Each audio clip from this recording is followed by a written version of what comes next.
everybody. Hope you are having a great evening. Here in St. Louis, it's a little bit rainy. It was unexpected, and it was kind of the last day of semester, I guess, because everybody are going home for Thanksgiving and they're not supposed to come back. But like, it's kind of a weird mixture because like I'm gonna be here, and I know a lot of other people are here for the next 2 months. But we have to like get through the finals, and yeah, it's gonna be some fun stuff. I like the ghost campus. Nobody around. Less chances of getting COVID.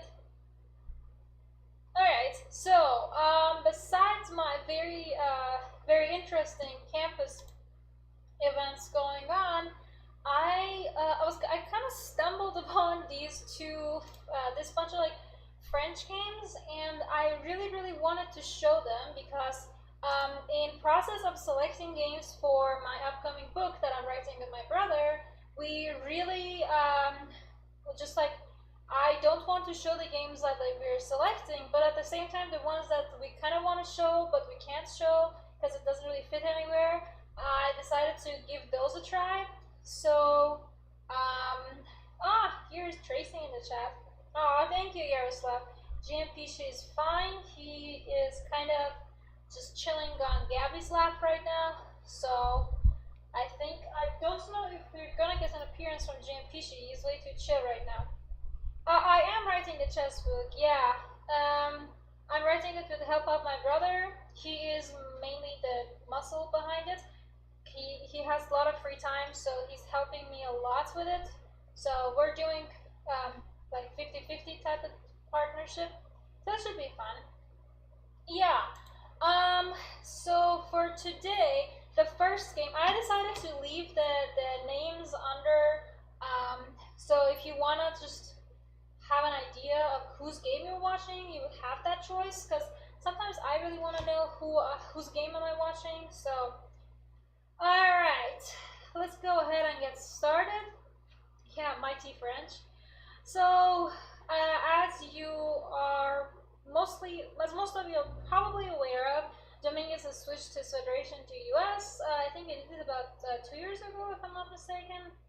And at least he was playing for US at least 2019. That I know for sure. But the years have been really flying by for me, so I might have my years a little up and down. But he's a great chess player, very great guy. But Talia can tell you all about him. They're, I believe, country mates. That's what you would say. Anyways, I really enjoy watching his games. He's such a great chess player. So, the first game is one of the games that he played.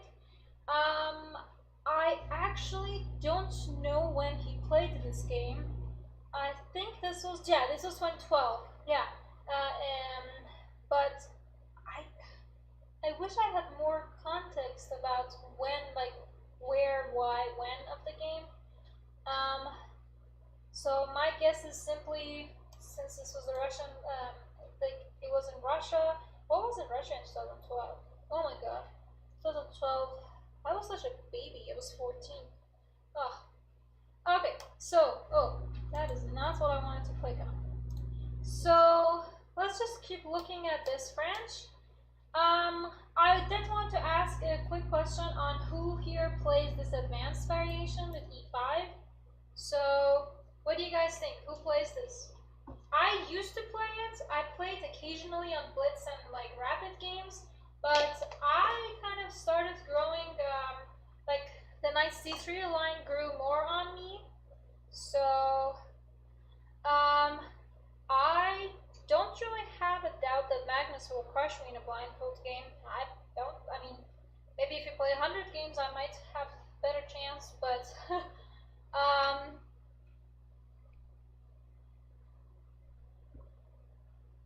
no, Magnus will crush, I think, everyone, or all of us combined here. So, there are 46 people at the moment, all of us combined. Alright, I think this e5, like, it's such a great positional masterpiece, but at the same time, you kind of have to be very careful because it's positional, but at the same time, it has a lot of dynamic ideas. Alright, so knight c6, normal stuff. Knight f3, knight a7, we gotta get the pieces out. So knight a3 is something that I actually tried a few times because, well, your idea is kind of with this knight c2, but when I played this line, I really liked this ideas with like a3, b4, so that was kind of my main line. So what do you guys think? Would you prefer knight a3 or a3 for white? What do you think would be a better better route to take?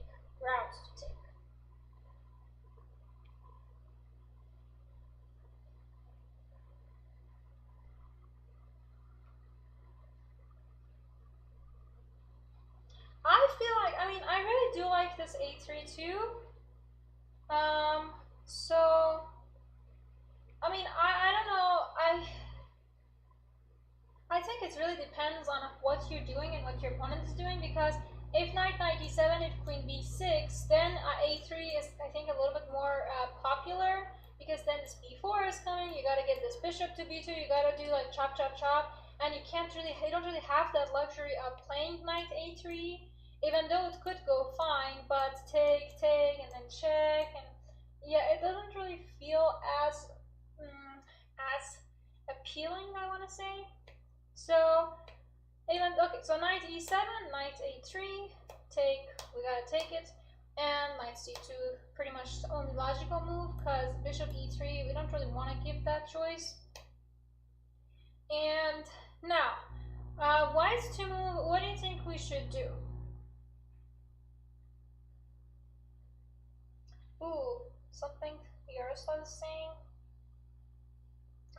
Yeah, that knight d2. I gave it a few tries, but it's kind of, I don't think it was for me. I really do like playing against French, and I've had such good score playing against French recently, and just all throughout. I think it's one of those positions that I just get it. I don't know how else to tell it. It kind of like goes with my style. But if you remember, 2 of my US Championship games were against French, and I won both of them, and they were just like really interesting games, very dynamic, and my opponents just really, I don't want to say made it easy for me, but the position was really my style. It didn't really have much to worry about. They didn't really give me a hard time, at least. What is my book about? So it's something, we're still working on the exact title, but the content of it is how the basically a lot of the things that I was talking in our streams since basically January, that how like higher rated opponents manage to save a worse position, or how when you're a little lower rated opponent, how you manage to actually succeed and win the game. So it's a lot about those. It has a lot of psychology embedded in it. It has a lot of great games from me, my brother, and a lot of the really high rating chess players. So I think it's gonna be a good one. We're still working on it, so it's still a working process, but should be published hopefully early next year. It is about chess, yeah. It has a lot of chess analysis, chess positions, openings, everything in it. We are kind of shooting for 2 volumes, but if we can fit it all in one book, why not? So I don't really know about bishop d2. I don't really want to give up this pawn. A3 was a suggestion. I kind of like a3. A3 with idea b4, bishop b2. I would do this, yeah. Bishop d3. Thank you, Mehdi. Yeah, bishop d3. So the idea of bishop d3 is, well, you can't really take over here, because that will just be a blunder. The end, there's this bishop b5, right? And your queen drops. Whoa, that's a little too far. So you can't really do that. So bishop d3 is like a safe move, basically, and you're getting your king in a safe place as well. Bishop d7, obviously stopping these ideas of bishop b5. Black could actually play bishop b4 check. Now, my question to you, what should you do after bishop b4 check?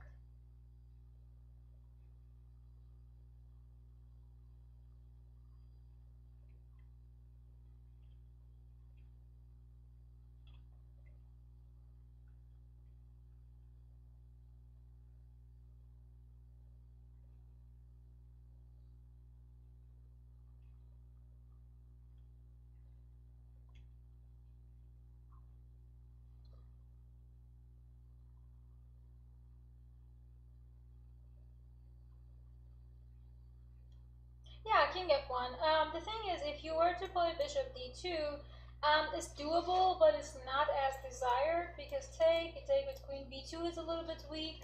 Take, castle, queen can just run away. I mean, it's doable, but I wouldn't exactly recommend it. What about take? Should we take it? Queen is most likely gonna take.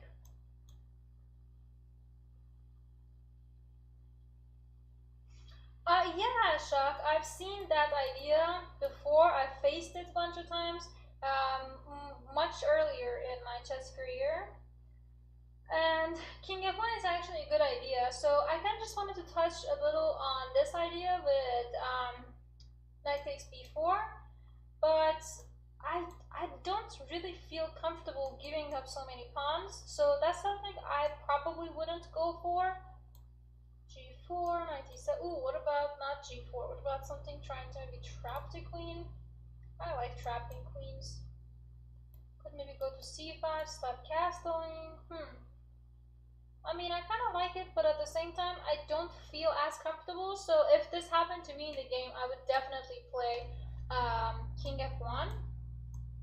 And I would simply follow it to the either g4 or simply g3.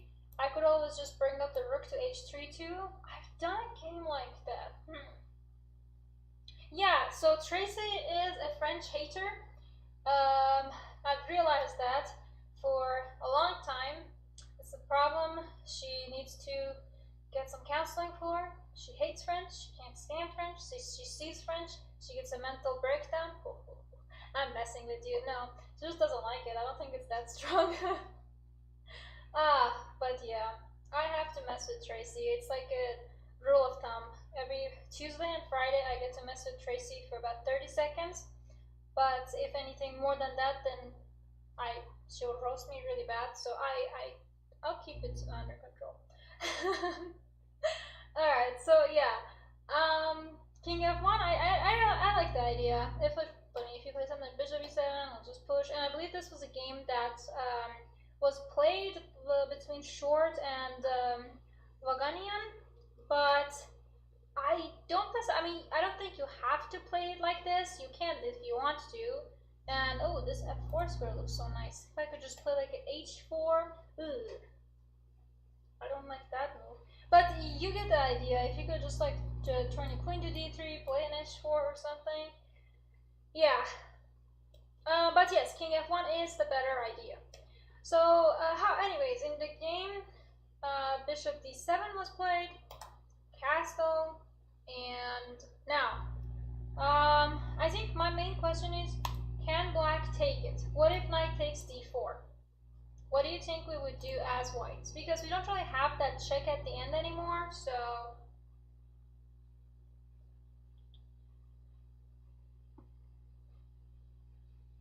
Yeah, while you're thinking, I'm gonna go ahead and do the weekly Went.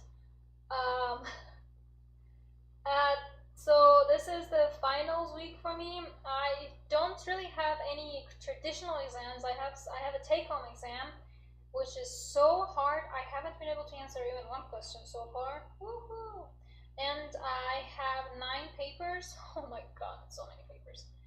So I'm working on one of them, and yeah, I'm writing about just organ donation and addiction, and it's very challenging. It can get really dark really fast.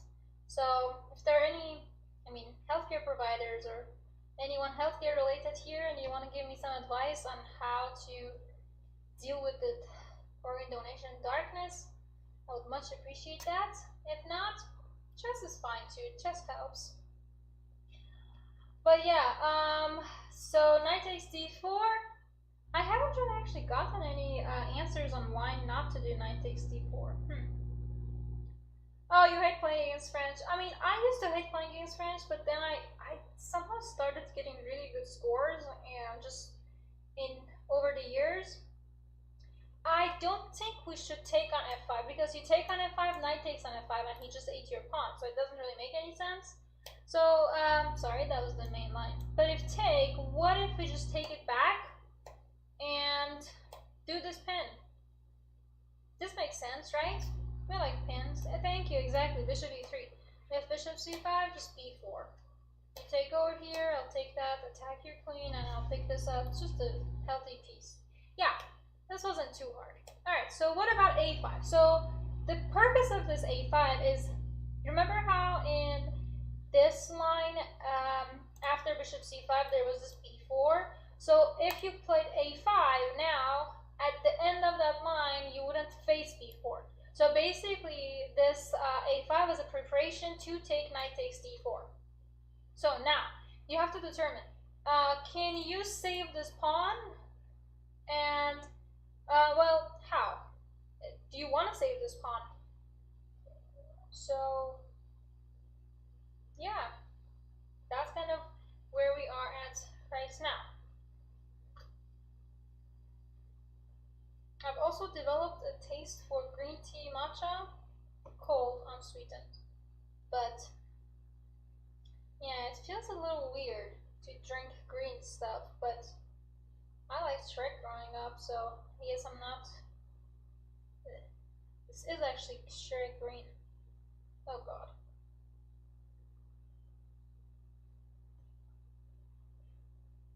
So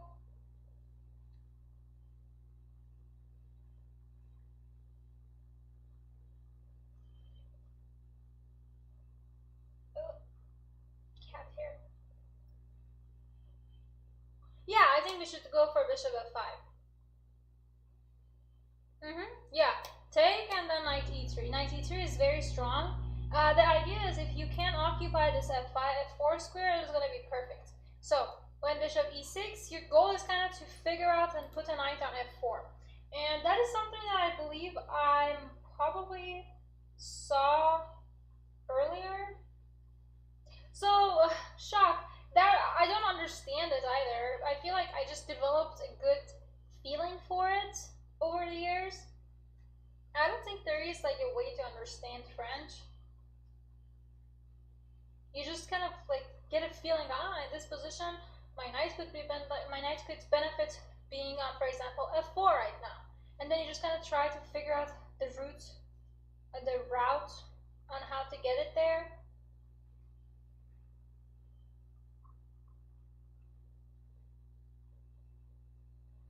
So yeah, exactly. G3 should be good enough. G3. In the game I played bishop e7. Dominguez played knight g2. And now the thing is, if you play knight f4, there are gonna be g5s. So how do we prevent this? Aw, hello from Egypt. Lovely. I always wanted to visit Egypt.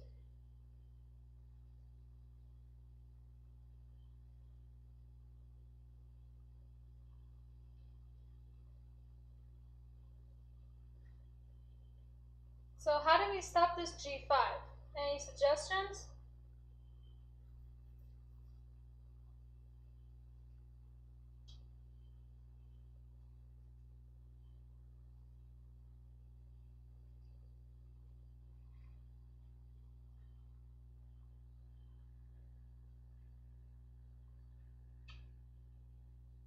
Oh, the cat is up there. Huh. Cat's making a small appearance with his tail. It's raining outside, so he's kind of watching. And yes, thank you. 1, 2, 3, bunch of 4s. H4. You can just stop g5 and castle. You get your knight on f4. Black plays rook c8. Now, so in this position, it's very important to actually be able to follow it up, because this is the position that you know you are doing a bit better than your opponent, but you need to have a plan. And you have to be able to follow that plan and build up on that plan. So if you can't find what you're doing, and if you just kind of play some just moves that don't flow together, then you're gonna get in really hot waters really fast. So that is like, this is one of the positions that I would potentially include in the upcoming book. I haven't, but that's like, these are the type of positions that I would like to talk about. And okay, I know I'm a bit better, but now what? That's kind of that's something that I struggled with a lot in my chess career. I still do, but I think it has gotten a lot better over the years. So yeah, whites to move. What's the plan? What are you trying to achieve? And how do you plan to do that? I don't think it's too hard to suggest that, okay, I'm probably going to be doing something in the king side, and black is going to probably be doing something in the queen side. So we kind of know that already, but how? The how is the big question. What am I drinking? Green tea matcha. Feels a little weird saying it out loud, but it's kind of tasty actually. Thank you, thank you, thank you, Pipe and Chuck. That is actually very accurate. Yeah, we are kind of planning on attacking in the king side, but the opponent's also going to be attacking in the king side, in the queen side. So you can, I mean, you kind of have to make that choice. Am I going to completely ignore the queen side, or am I going to actually do something in to just prepare a little better for my king side, queen side? So many kings and queens.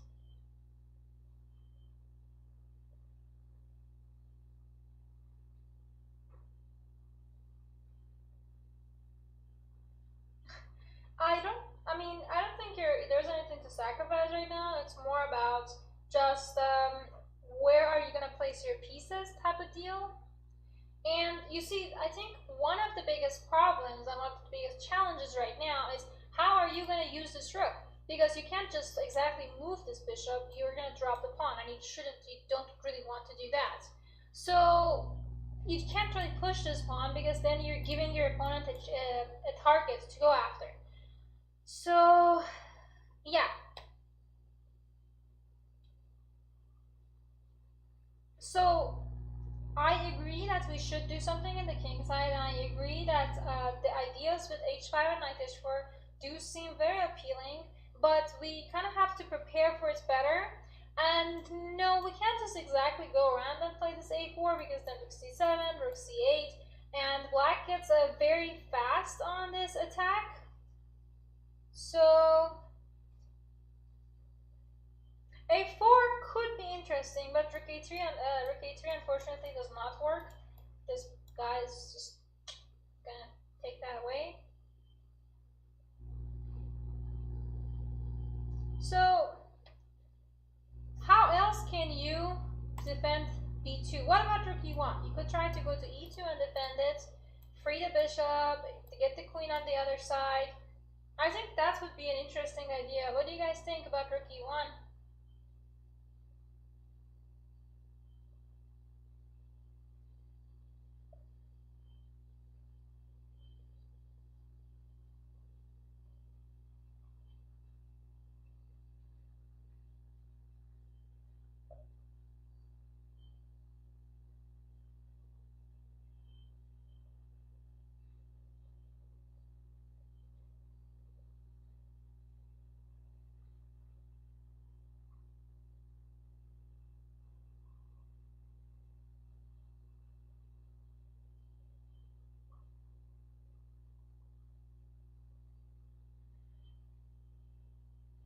I agree, rook e1 does look better than rook b1.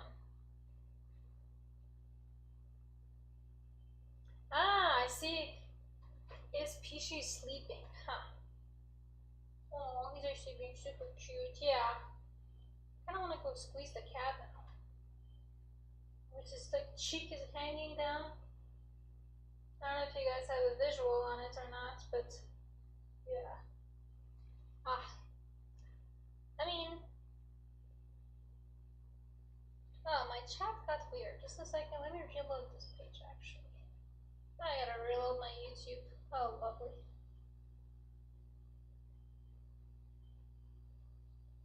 Okay, better.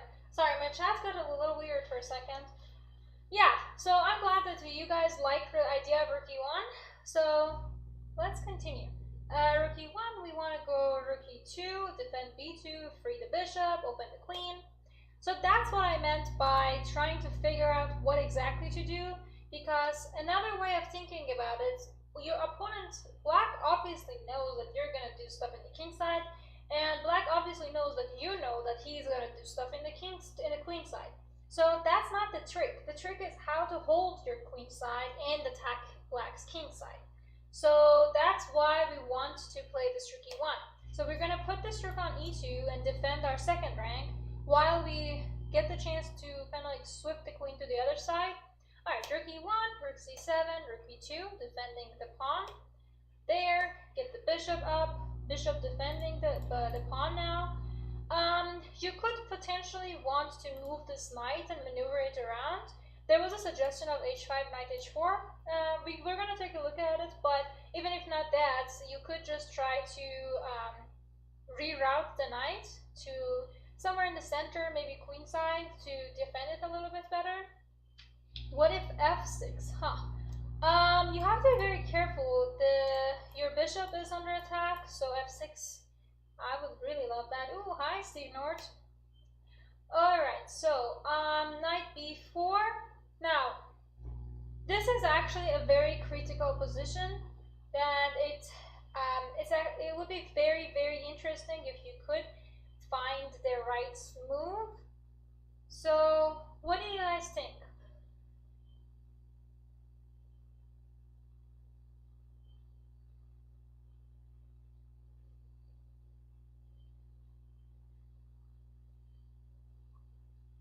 Is d5 a weakness? Yep, kind of.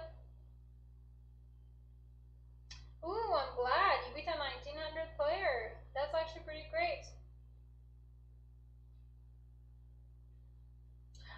So far my schoolwork has been great. I have all A's, but it's just such a huge load, and yeah, it's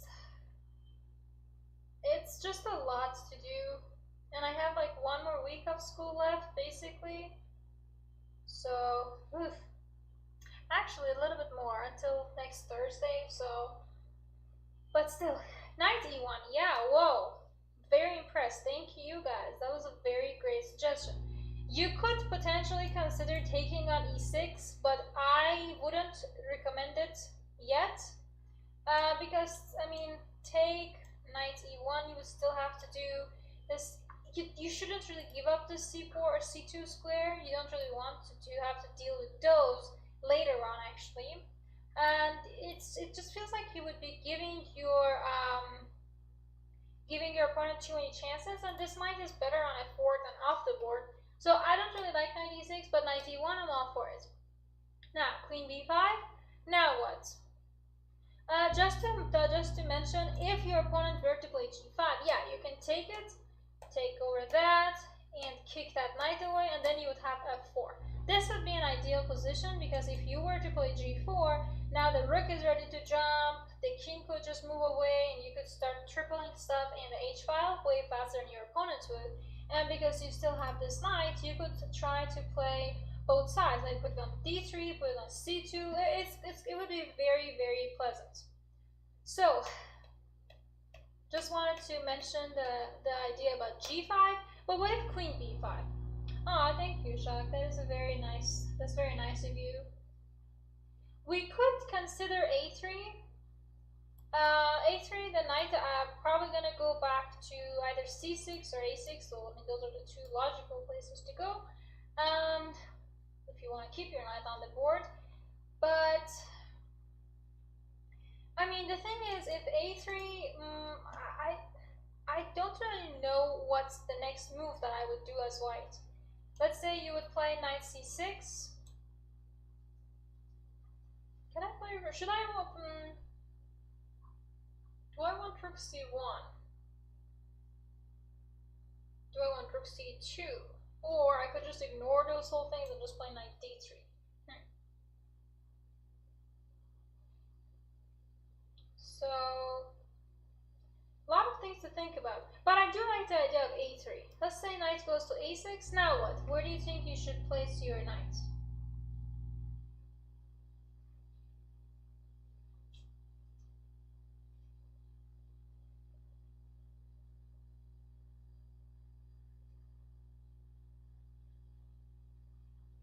I think you could potentially consider maybe starting to move the king. Not exactly right away, but the idea is there, so you're preparing to stuff, but I don't think it's the right time, so I kind of think it's better to just push this knight to d3. And your knight is great on d3, is supported by the other knight. You might want to take and play the other knight to f4. Again, huge might, really depends on the position.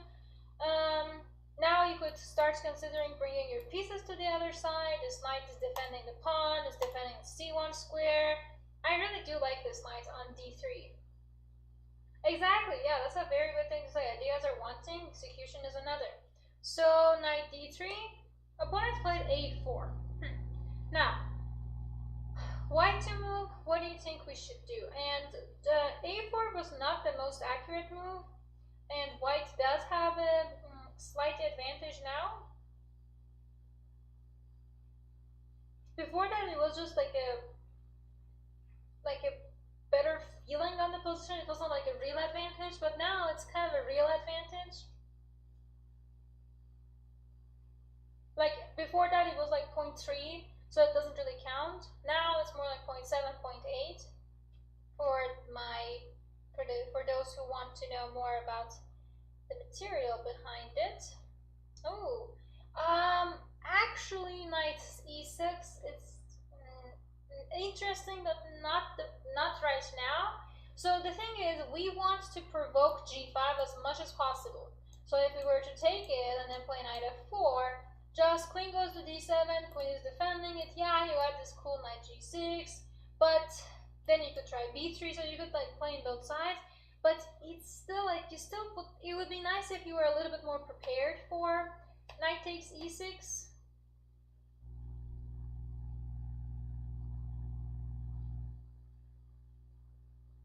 Oh, the cat just passed.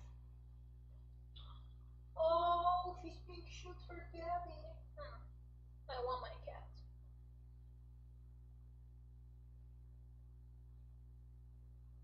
He's a little scared of rain. King g2 could be useful.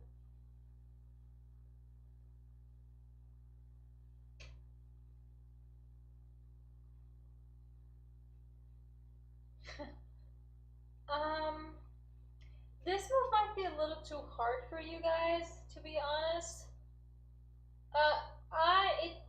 It was hard for me to see it at first as well, but it's a very logical move. Like, thank you. Whoa, 1, 2, 3, 4.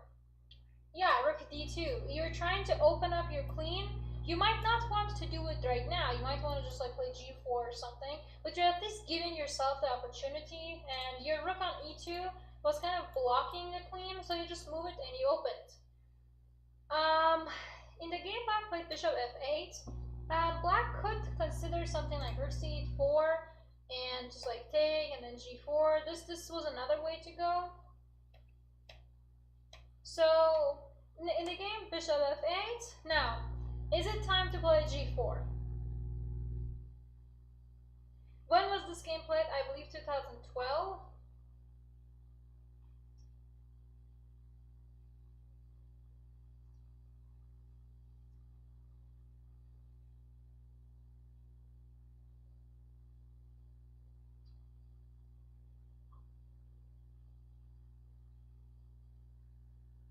So what do you guys think? Is it time to play just g4?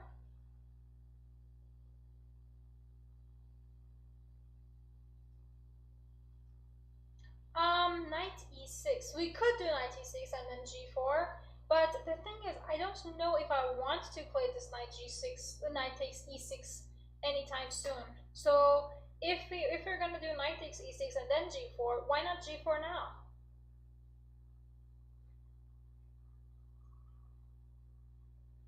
Challenging the c file would be actually very powerful.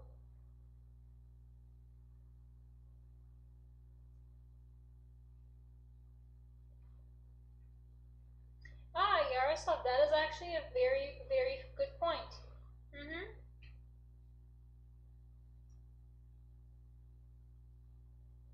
No, I think the knight on d3 is okay. No, nobody's going anywhere with that knight on d3. So g4, actually, you're not losing a pawn, because take, you can always take and then just take it back with the queen. And that's kind of what we want.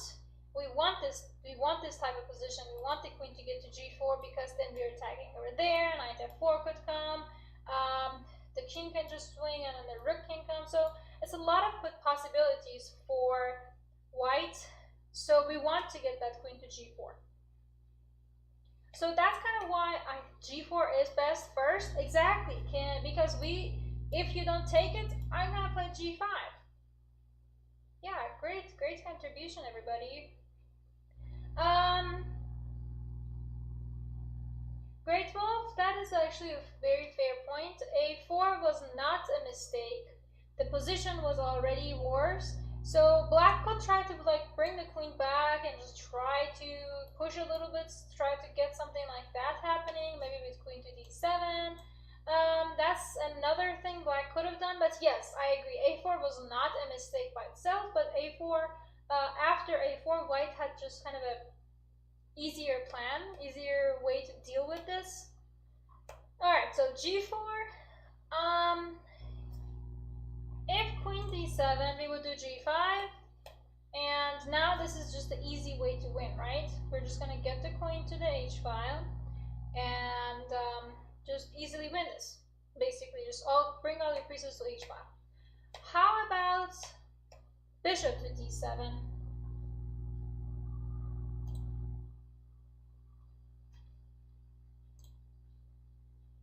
What do you think we should do now?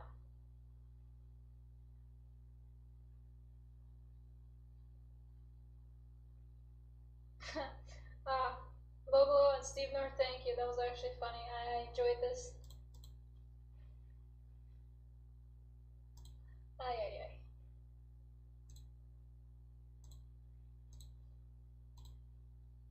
Yeah, g5. That's about time. Let's go g5. G5. Now, actually, I think g6 is one of the things that we would have to consider. Because if you took it, I mean, white is still much better, but you would still have to accurately get your queen out.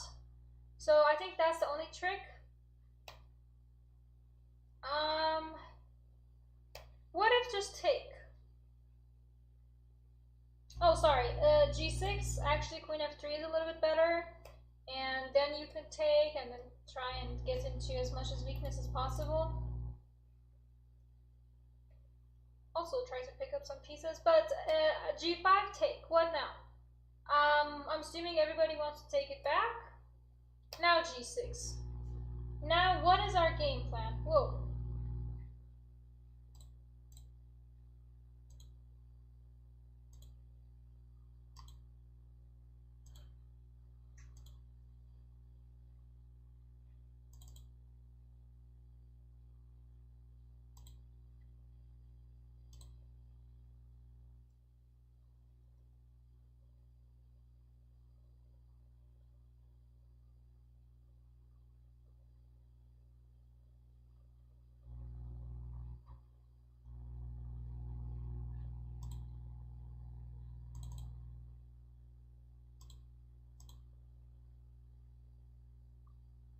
Yep, queen f3.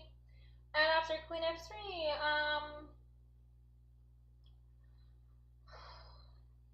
we're simply gonna triple stuff up on h3 and just give mate, right? I don't think there's much else to it.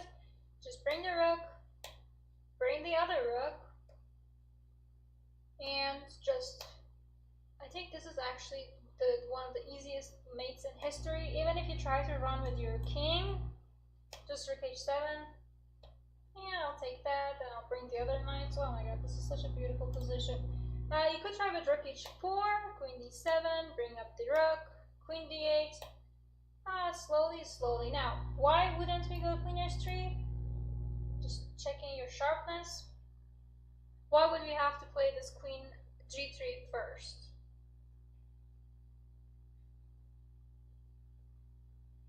What does our opponent want to do with that queen on d8?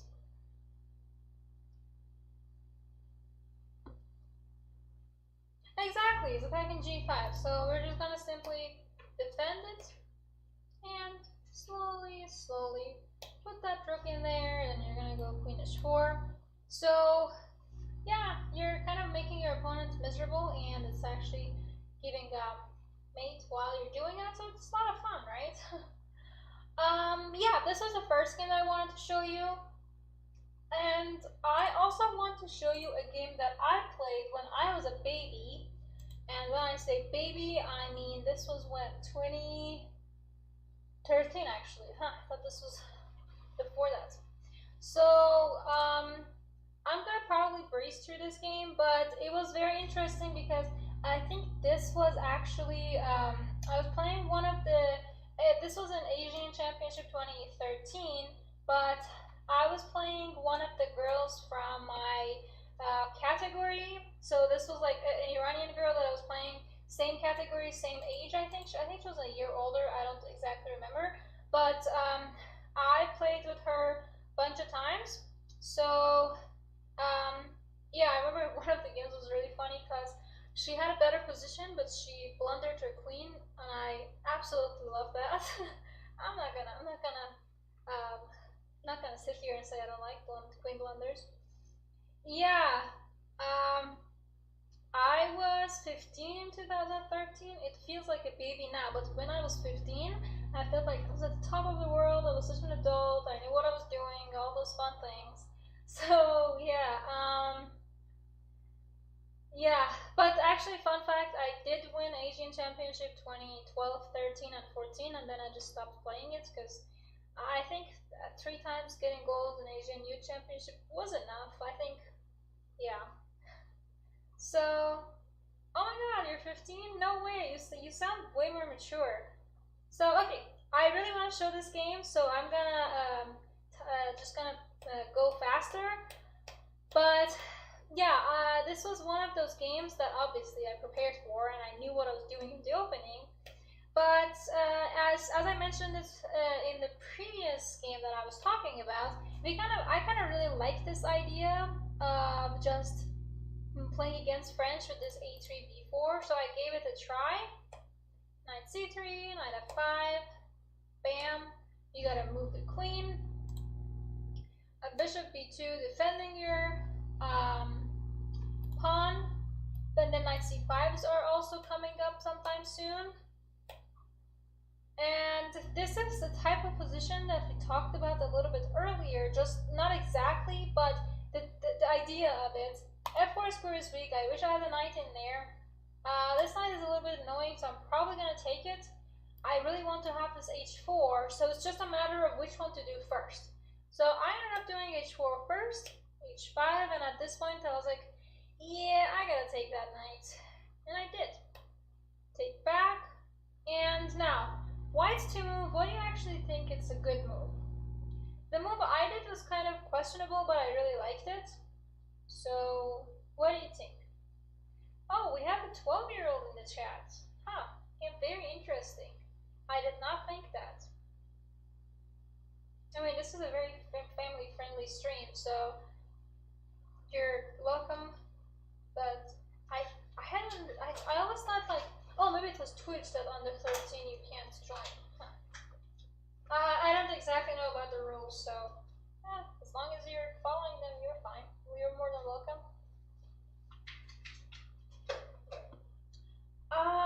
I wouldn't recommend castling. Actually, castling is fun, but I wouldn't do it unless like I really had to. Castling is doable. There's nothing like fundamentally wrong with it. But let me ask you a question: which piece of yours is being kind of useless right now? Which piece can you improve?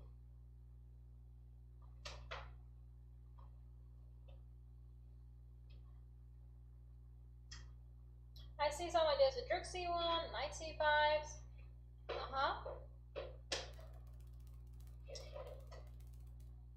Rook h3 maybe, rook c1 maybe. But I really hated how much my bishop here was useless. It's just defending something that's not even being really attacked. So in the game I played bishop c1, which was actually not a good idea. The idea was good, the move itself was wrong because now black has a5 and black would be able to kind of mess with my structure over there.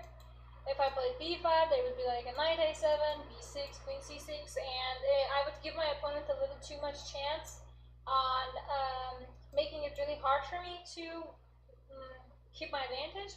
Whereas here, I actually have a pretty decent advantage, but something like rook c1 would be much more understandable, and then I could potentially look into moving the knight. But in the game, this bishop was really bugging me, and I really wanted to try and place it on f6. I don't really know why. Yeah, I think something like bishop c1 would be very pleasant in a few moves, not right away. But she played knight e7, bishop g5. She took. I think bishop d5 would have been more annoying. The same way that my bishop is bothering your king, your bishop should be bothering my king. That's kind of just my life philosophy. But take, and now, you kind of have only two choices, right? Queen b3 or queen d1. Which one do you think you should do? Or better, which one do you think I did?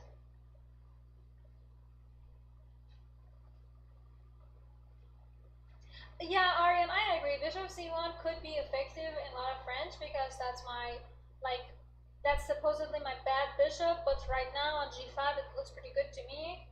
So,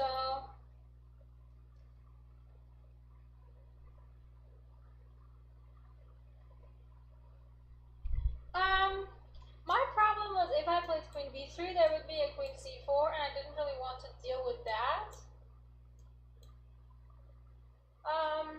So I went queen d1. My thought process was, well, if you give me queen c3, I'll just play king f1, and then later g3, king g2. I'm safe. Nobody's really attacking me. Surprise, Yaroslav. I played queen d1. Ooh. So queen d1, and she played knight g8. Again, this was a game between two kids. I was like, my Elo rating was 2040, her rating was like 1800, so it's not like a super quality game.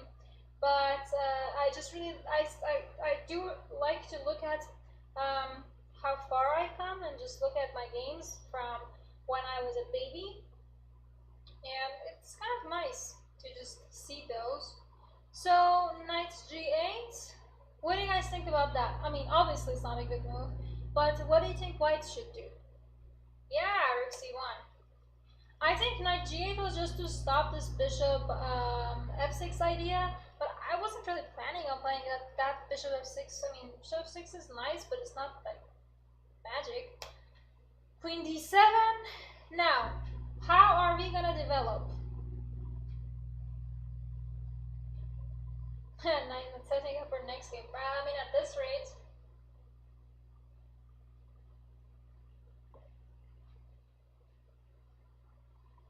It is like it's +2 already, but you still have to play accurately. So one thing that I wish I did and I didn't do was just my d2, knight b3, and then I could just try to go around there. But in the game, I played rook h3.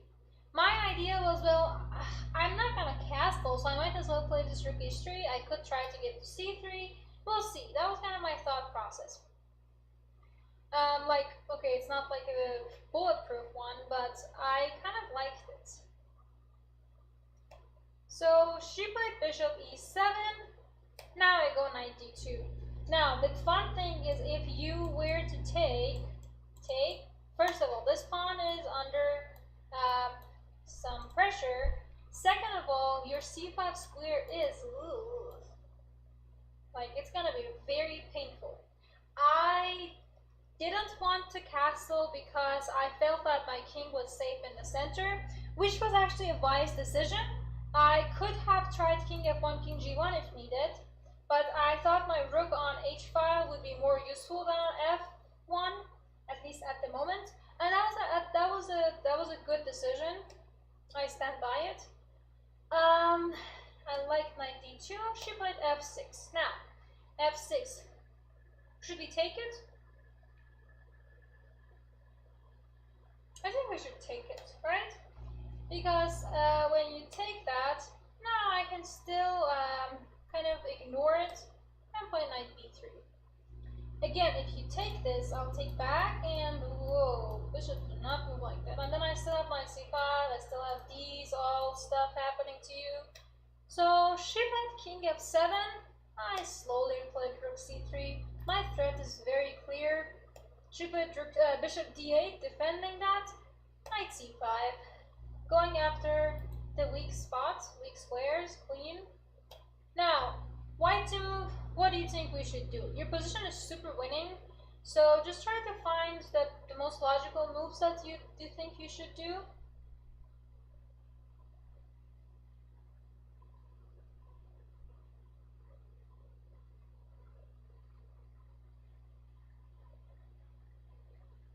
Why should you take the bishop and not the knight? Huh. Imani, do you have a position that you are thinking about? Because I can't think of exactly where. Queen e2, exactly. Technically, knight e6 tactic would also work, but I mean, it's a very lovely tactic, but I didn't feel the need to do that, and queen e2 worked just perfectly fine. Queen b6, now, knight d7. I might want to just jump again the other way. Check, rook c6, and in the game, I believe she just played bishop takes g5, and I took on d6, and she just resigned here, which is also mate in 6 moves. Yeah, because you move the king, there's knight f7. Actually, let's show it. King h6, knight f7, king g7, or anywhere basically, knight g5. And yeah, this is mate, right? You move the king, rook f7, and then queen e6. She tried the Botas gambit. I don't think so. I think it was, I think it was kind of forced, honestly. After rook c6, like, what are you gonna do with your queen? If you play queen to f8, I'm just simply gonna take over here. And this is still pretty lost with all the things that are happening to your king. So yeah, I really enjoyed these 2 games. Like, I think I could have done slightly better on the game that I played, but the game that Dominguez did was very lovely. I think I did a like a mini version of a great game. What was my rating back then? I had the number in front of this number that you see was my rating in 2013. By 2015, I had about 300 more than that. Actually, 350 more than that. So I jumped a lot. But yeah, I hope you guys enjoyed this. I really did. I really love teaching French. I really like talking about it. It's just one of those openings that I just kind of get. But like, if you show me some Caricon, I might as well be like, ooh. So I mean, I can't play against it, but I won't be like, yes, my opponent played Caricon. But when my opponent plays French, it's like, yes. So until that changes, I'm gonna be very happy about it. And yeah, alright. I hope you guys enjoyed it. I will not see you until Thanksgiving. So if you are celebrating Thanksgiving, happy Thanksgiving. It's about 2 days away. So in 2 days, in about 48 hours, we're all going to be laying down belly up with full turkey, I guess. But I will see you on Friday, so make sure to be back on Friday for our Twitch channel, and hopefully the turkey is digested by then. And I'm gonna go deal with my mind school papers due over the weekend. Alright, I had a very lovely evening. I hope you guys enjoyed it too. I do not have a visual on the cat, but you know he's always around. So have a great rest of your evening, and I'll see you on Friday. Bye.